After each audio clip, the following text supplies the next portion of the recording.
Univers cinématographique, univers de recrue de jeunes talents du comique camerounais. Nous rappelons déjà ici que nous sommes à l'émission 10 minutes de vérité organisée par la WCE, World Ciné Enterprise, sous la coordination du président directeur général Emmanuel Scatel, dont nous le remercions très fondamentalement. Nous accueillons ici sur le plateau deux experts du monde cinématographique, c'est-à-dire des experts dans leur domaine, des managers de toute nature. Donc, je vous reviens pour le générique.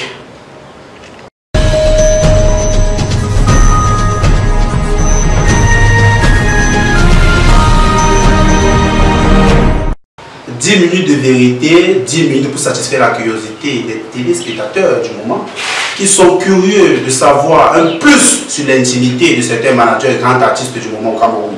Et déjà, je vais passer la parole au président de la chancellerie, le chancelier. Rappelons déjà que vous avez eu un excellent parcours à l'université de Douala avant d'arriver à l'université privée ISTEC-ISTECO, dont actuellement vous êtes un délégué d'Amphi. Merci monsieur le présentateur, bonsoir chers téléspectateurs. Et restez scotché à cette chaîne. Je suis le grand chancelier, présentement étudiant à l'ISTEC ISTACO. Tous les étudiants de l'ISTEC ISTACO, je vous passe un coucou en passant. Je manage plusieurs artistes dont vous ne savez pas l'existence. Et sur ce plateau, vous saurez l'existence. Merci. Merci à vous, excellent manager du moment. Je vais passer la parole aussi au deuxième manager sur le plateau, l'un des grands managers d'artistes du moment. Nous allons vous présenter Franck Bronze. Bonsoir manager. Bonsoir monsieur le journaliste. Je me nomme Franck Bronze, homme d'affaires beaucoup plus connu du côté des États-Unis. Oui, et aussi grand manager des différents artistes dont vous oubliez, dont vous ignorez l'existence, pardon. Je tiens à vous rappeler ici que vous le serez dans quelques instants, merci.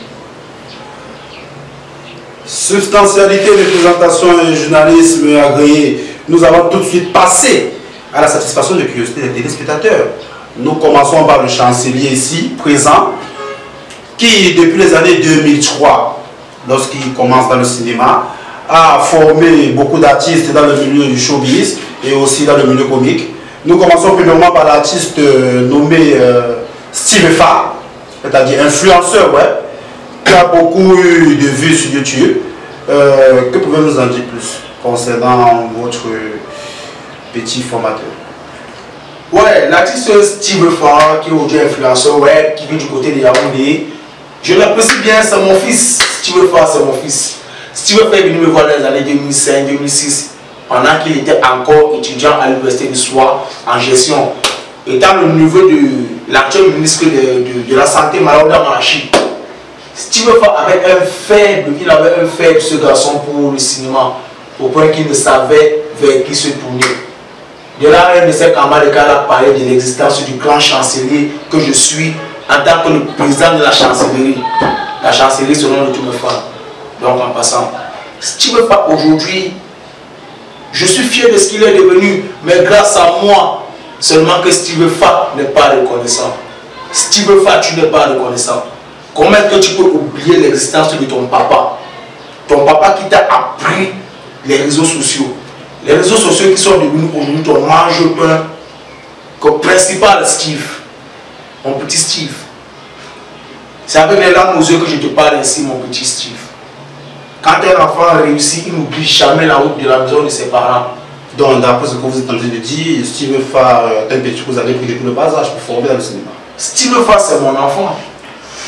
On n'est pas seulement le père d'un enfant dont on est élevé. J'ai appris la base des réseaux sociaux à Steve Fa. Sans l'existence du téléphone Android. À l'époque, on travaillait encore avec les ordinateurs écran à tube cathodique. C'est avec ça que j'ai formé Steve Fa. C'est pour ça qu'il est prêt aujourd'hui. C'est pour ça qu'il ne peut pas s'égarer dans les réseaux sociaux. C'est grâce à moi. Moi, particulièrement, j'ai reçu ma formation à l'université à Paris. Là, il y a une université à Paris. Là. Avec le temps, j'ai oublié mes études, mais je vais vous rappeler ça là postérieurement. Mais Steve, je ne suis pas content de toi. Ton papa n'est pas content de toi. Reviens à la maison. Reviens me voir, Steve. Tu as encore beaucoup à apprendre. Je ne t'ai pas donné les dernières notions, mon fils. Viens me voir. Bien, rappelons déjà ici que ce plateau de télévision n'est pas un plateau, une scène de compte rendu, règlement de compte rendu, pardon. Et voilà pourquoi je vais passer la parole ici au deuxième manager sur le plateau. Monsieur Fambons, comment s'est passée la rencontre entre vous et Muriel Blanche? Bien, monsieur le journaliste, lorsque vous parlez de rencontre entre moi et Muriel Blanche, de quoi est-ce que vous faites allusion? Parce que je ne comprends pas si c'est dans le thème du fait que je l'ai managé, ça va, je peux comprendre. Mais si c'est dans l'autre thème, je ne comprends pas. Les téléspectateurs ont été informés, ont divulgué ou encore affirmé sur la toile, je crois, sur une des pages que nous avons lues, que vous et Muriel Blanche avez entretenu une relation. Bien, je vais donc m'adresser ici au chef public. Laissez-moi vous dire que moi, en étant un homme d'affaires très très occupé et beaucoup plus restreint du côté des États-Unis, j'ai pas assez de temps. Oui, j'ai pas assez de temps. Et Muriel Blanche dont vous faites part, vous allez comprendre que moi, j'ai pas le temps pour sortir peut-être avec des filles. Moi, je l'appelle fille, oui. Je n'ai pas ce temps-là parce que mon temps est beaucoup plus dans les affaires et pour gagner aussi de l'argent. Donc, monsieur le journaliste, avant de parler, il faut savoir faire des recherches, veuillez plus entrer dans les détails. Muriel Blanche et moi, je ne l'ai pas fait la cour, rien entre nous, parce que moi je la considère juste comme une petite fille. S'il devait y avoir une chose entre nous, c'est vraiment dû au fait que je vois peut-être plus la maladie et rien d'autre. Question répondue, satisfaction à 20%. Le public aimerait aussi savoir quel autre talent aviez-vous aussi fort? Bien, compte tenu des différents talents dont je suis l'auteur formateur, je vais vous parler ici de l'artiste comédien Tumba, dit Kekombia. Et bien les Kekombia. Et bien les Kekombia, bien. Lui au moins c'est quelqu'un que j'ai tenu la main. Lui, de passage au Cameroun, j'ai fait sa rencontre à Douala ici, où j'étais de passage, où je le vois en train de présenter une émission, je dis merde. Tellement le jeu d'acteur m'a captivé qu'après sa présentation, je l'ai interpellé. Oui, je l'ai interpellé. Je lui ai dit bien, j'ai été très intéressé par ton jeu d'acteur tout à l'heure sur la scène. Et j'aimerais bien que, ensemble, toi et moi, nous puissions faire des très grandes choses. Il me dit, mais monsieur, je ne comprends pas de quoi est-ce que vous voulez parler. Je lui ai dit, non, t'inquiète. Moi, je parle ici de te manadier. Oui. Il me dit, me manadier, mais vous ne savez pas que j'ai managé. Je dis, non, c'est ça. Je vous observe depuis, vous avez un très grand talent, donc ce n'est pas encore dévoilé. Beaucoup de personnes ne savent pas que vous êtes un très très grand artiste comédien. D'où, je lui dis, bien, après mon départ d'ici, tu vas me retrouver aux États-Unis, dans l'une de mes maisons de production, où Mitouma me retrouve, et suite à cela, après quelques années de formation entre lui et moi, je vais parler de sa formation parce qu'il n'était pas encore totalement prêt. Oui, il n'était pas encore totalement prêt. Où je le prends après quelques années de formation dans mon studio, dans différents studios que j'ai aux États-Unis. Il revient, où je lui donne un script à la main, qui était ici, mesdames, messieurs, la série dont tout le monde en parle. Oui, tout le monde en parle et aime beaucoup. Je lui donne le script. Je dis vas-y, je le finance, d'où il commence à briller. Donc on vous dit quoi? Est-ce que si il est populaire aujourd'hui comme vous le voyez, c'est grâce à moi, c'est grâce à moi. C'est pas pour me vanter, c'est pas pour me vanter. Parce qu'il n'est pas le seul. J'en ai managé plusieurs qui sont aujourd'hui très très populaires que lui, dont je ne vais pas faire allusion ici sur ce plateau parce que je n'aime pas trop dévoiler ma vie ou alors mes différents parcours avec les artistes. Donc c'est ça. Oui, rappelons déjà ici qu'il y a de cela 2 ans, vous avez aussi pris sur votre aile une des actrices de la WCE. Nous parlons ici de la Sirène Noire. Il a été publié sur votre page de Facebook que vous entretenez aussi une relation. Nous constatons dans les téléspectateurs ici que votre parcours de management a été truffé de plusieurs relations. Que pouvez-vous nous en dire par rapport à ça? Vous me faites juste rire, monsieur le journaliste. Vous me faites juste rire. Parce que lorsque vous parlez de Sirène Noire, moi ici je la considère juste comme un enfant. Moi je peux dire ça. Je la considère comme un enfant. Comment est-ce que vous pouviez dire que j'ai eu un parcours, une aventure avec elle? Non, non, ça ne se dit pas. Ça ne se dit pas. Comment est-ce que vous pouviez parler des choses comme ça, monsieur le journaliste? Vous deviez savoir ici que, comme j'ai dit précédemment, je n'entretiens pas les relations avec des gamines. excusez-moi de dire ainsi, je n'entretiens pas des relations avec les amis. Non, non. Si jusqu'ici nous sommes en contact, c'est parce que j'aimerais aussi la manager. J'ai découvert en elle un très très grand talent dont je m'expose au public afin qu'elle aussi en soit populaire et aimée, malgré le fait que d'après tout cela, il n'y a pas de reconnaissance. Merci professeur pour ces éléments de réponse peu satisfaisants du côté des téléspectateurs. Nous allons nous retourner vers le chancelier, le président de la chancellerie, qui a multiples réponses à nous donner du côté de son intimité de management.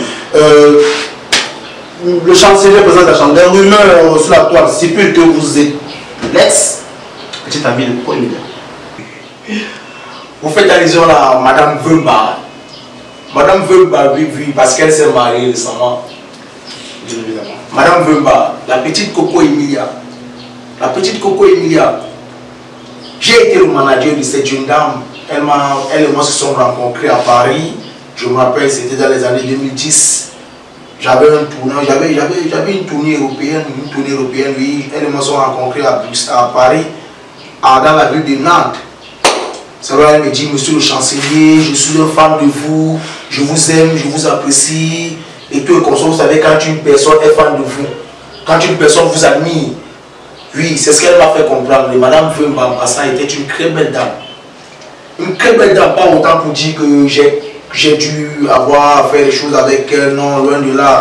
Qu'est-ce qu'il fait? C'était juste de révolutionner sa beauté aux yeux du Cameroun, afin que l'Afrique en général s'en aperçoive qu'ils ont un enfant doté d'une telle beauté, Coco Emilia.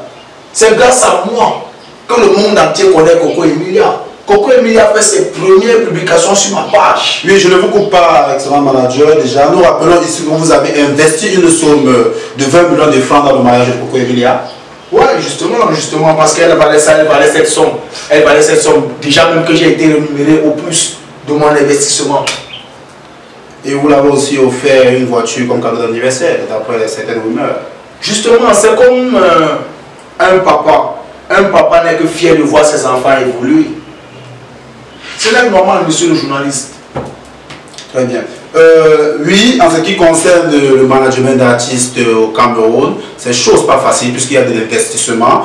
Raison pour laquelle le président de la WCE fait tout son possible pour brillantiliser ces éléments comiques sur le terrain. Et nous allons ici passer à la prochaine question qui va tout de suite regarder le manager spécialisé du moment. Quel est l'avantage que vous tirez dans vos différents recrues? Bien, monsieur le journaliste, je vous remercie une fois de plus de m'avoir passé la parole. Je ne pourrais pas vous dire que j'ai eu peut-être assez d'avantages en ce qui concerne les différents managements que j'ai eu à faire avec ces stars, ces artistes que vous admirez tant aujourd'hui. Oui, parce que jusqu'ici, je ne suis pas connu. Ou je vous pose la question, je ne suis pas connu. Oui. Pourquoi cela? Parce que tu ne peux pas prendre la main d'un petit ou d'une fillette. Tu l'aides, elle est aujourd'hui peut-être rêverie, elle voit peut-être le monde à l'envers, puis de là elle oublie l'auteur de sa richesse ou de sa fortune, quoi, ou de sa célébrité. Donc je ne pourrais pas vous dire que j'ai un avantage concernant le travail que je fais en ce qui concerne bref, donc je n'ai vraiment pas d'avantage, je n'ai pas d'avantage. Parce que jusqu'ici, beaucoup de personnes se posent la question de savoir qui je suis.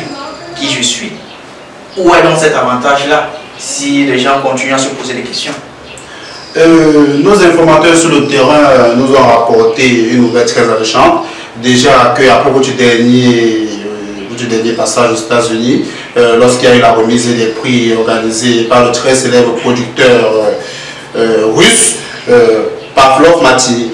Et déjà, ils ont constaté de là qu'entre vous et Muriel Blanc, c'était le coup de foudre.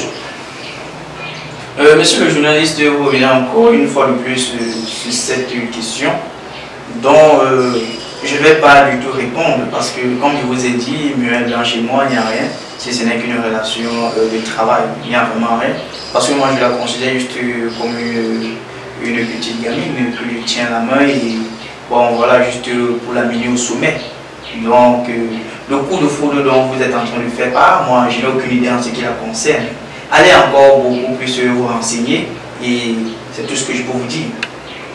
À cette allure, élément de réponse qui semble déjà combler ici la satisfaction des téléspectateurs au vu de la curiosité. Nous allons nous retourner vers le chancelier déjà, qui est un manager dans plusieurs domaines. Et ici, il va nous rappeler déjà, monsieur le manager chancelier, quel autre talent avez-vous formé? Oui, j'ai managé encore plusieurs autres artistes tels que Gâteau International, Cabernet, mais sauf que les deux sont allés chier à un événement. Au point où l'autre s'est mis à lancer des insultes alors que l'autre était prêt à bagarrer avec l'autre. Qui est-ce qui était leur manager? Rappelons que cet événement était le mariage de ton fils. Justement. J'ai donc dû cacher ma face pour ne pas être rabaissé au vu des autres. Après eux, j'ai managé Défaut Premier, le président des touristes. Défaut Premier, ça va à un événement, il se trouve à la cuisine. Est-ce qu'il était venu là-bas pour manger ou alors pour prester? Je l'ai balayé en même temps. J'ai managé l'artiste ténor. Mais sauf qu'après son incarcération, on a perdu de vue et... Excusez-moi. Vous dites que vous avez managé l'artiste ténor? Oui. Vous êtes sérieux là? Ténor, c'est un enfant que j'ai ramassé dans les banlieues de Yaoundé. Vous deviez comprendre. Excusez-moi de poser la question. C'est parce que je ne comprends pas. Aux dernières nouvelles, Ténor a fait quelques mois en prison. Oui. Et je suis la personne qui l'a fait sortir de là. Où étiez-vous en ces moments? Mais moi, je ne suis pas son avocat, je suis désolé. Je suis un manager, je suis un businessman. C'est pas possible là. Et vous osez vous asseoir et dire que vous êtes le manager de la... Je ne suis pas ton avocat, je suis désolé. Non, arrêtez-moi ça. Désolé, monsieur. Arrêtez-moi ça. Nous avons eu comme information qu'il y a des avocats qui sont venus des États-Unis pour la libération. Justement. Je vais payer suffisamment bien. Je paye Ténor des millions de francs. Je vous dis, j'ai déplacé un avocat depuis le Canada pour venir défendre l'affaire des Ténor. Mais Ténor a suffisamment de moyens pour se payer des avocats, je le paye énormément cher. Et qu'est-ce qu'il faisait dans la prison? Maintenant, c'est pas mon problème. Moi, je suis son manager, je suis son homme d'affaires, moi. Je manage plusieurs artistes. Je manage des artistes au Sénégal, au Cameroun, en Côte d'Ivoire et même aux États-Unis d'Amérique. Vous n'avez pas. J'ai managé Pisco et moi. J'ai managé Rihanna, j'ai managé Beyoncé. De quoi est-ce que vous me parlez là? De quoi est-ce que vous me parlez? Regardez Salancé, j'ai managé Salancé. Un artiste tel que Ténor reste derrière les barreaux autant de moi. Moi, je suis son homme d'affaires, monsieur. Je suis occupé, moi. Je ne peux pas m'attarder vers des affaires qui ne vont pas m'aider. Vous n'avez même pas honte de vous asseoir sur ce podium et dire que vous êtes le manager de l'artiste Ténor. Mais non, je suis désolé. Non, monsieur. Arrêtez de parler ce que vous continuez. Je n'ai pas que ça à faire, moi je suis désolé. Je suis un homme d'affaires, moi. Bien, chers managers d'artistes, le temps mais c'est pas possible là. Nous allons donc stopper cette émission. Nous remercions le président de la chaîne Escatel. Et nous reprogrammons déjà une deuxième émission où ces différents managers vont s'exprimer sur le plateau afin de continuer le débat du moustique. Donc déjà, nous rappelons ici à l'équipe technique, nous avons Eric, Mr. King, l'enflammeur, et nous avons ici Escatel Emmanuel Production. À la réalisation, nous avons l'Escatel Studio. À la coordination, nous avons les Camerounais de l'heure. À la caméra, Cupidon Technologie. À la post-production, Gaël la Sirène Noire. Mesdames, mesdemoiselles et messieurs, bonsoir et merci de nous avoir écoutés.